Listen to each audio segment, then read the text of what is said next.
Assalamu alaikum warahmatullah. Today I'll show you Lion POS, the SaaS point of sales skip for restaurant. This is our admin panel. We can see dashboard, sales values, then total orders. Another option is restaurant.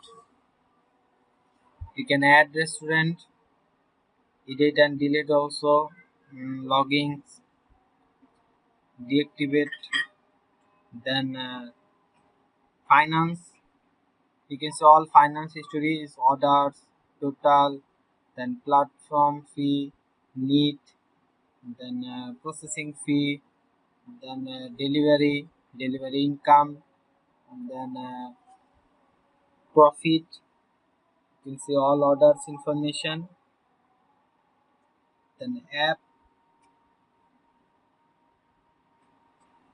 you can see resource, system, site setting.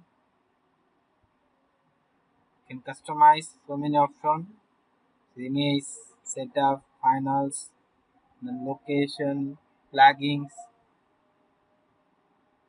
then landing page.